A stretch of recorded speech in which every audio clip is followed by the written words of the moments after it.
वालेकुम दोस्तों, अॼु मां सिंधी कुझु नवनि आयल किताबनि जे बारे में नंढिड़ो हिकिड़ो वीडियो रखां थो पियो। उमेद तव्हां मोट ॾींदा। हीअ गद्दार नाविल आहे कृष्ण चंद्र जो, जेको ॾाढो बहितरीनु नाविल विरहाङे ते आहे, जेको हलियो आहे ॾाढो सुठे नमूने। तर्जुमा निगर असांजो प्यारो साथी नंगर चना आहे।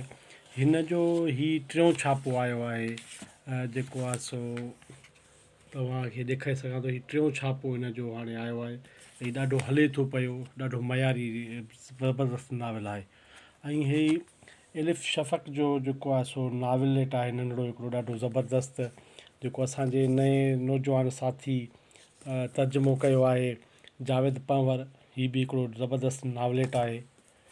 ऐं हीउ टियों किताबु आहे मुंहिंजो जिबरील कलम मुंहिंजो पयंबर कागज़ शेखया जो विरहाङे अॻु छपियल जेको रिसालनि में कलाम हुयो, उन खे असांजे डॉक्टर नोर फ़गार हिकिड़े सहेड़ियो आहे। हीअ शेखया जी विरहाङे खां अॻु जी शाइरी आहे। उहो कुझु सुठी शइ ज़बरदस्त शाइरी आहे। शेखया जी पहिरीं शाइरी असांखे पढ़ण वटां मिलंदी। ऐं हीउ ॿियो किताबु आहे असांजे ईसा मेमण जो। ईसा मेमण ॾाढो महिनती ऐं लाड़काणे जो ॾाढो ज़बरदस्तु नौजवान आहे। जदीद दौर ॿोली ऐं अदब ते हिन जो किताबु आहे, जंहिंमें हिन ॿोलीअ ते मज़मून आहिनि ऐं कुझु फ़िक्री मज़मून बि आहिनि। ॾाढी नौजवान जी महिनत आहे। तव्हांखे कुझु मां चैप्टर ॾेखारे सघां थो। जेको पहिरियों भाङो आहे जदीद दौर अदब ऐं ॿोली, ऐं ॿियो आहे जेको आहे फ़िक्री निसाब।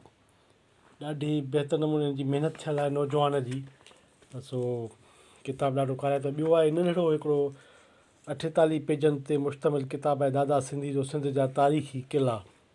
हीअ बि हिकिड़ो पढ़ण वटां किताबु आहे। ॾाढो ई सुठी शइ आहे। हीअ नौजवान पब्लिकेशन आहिनि जेके महिनत करे रहिया आहिनि।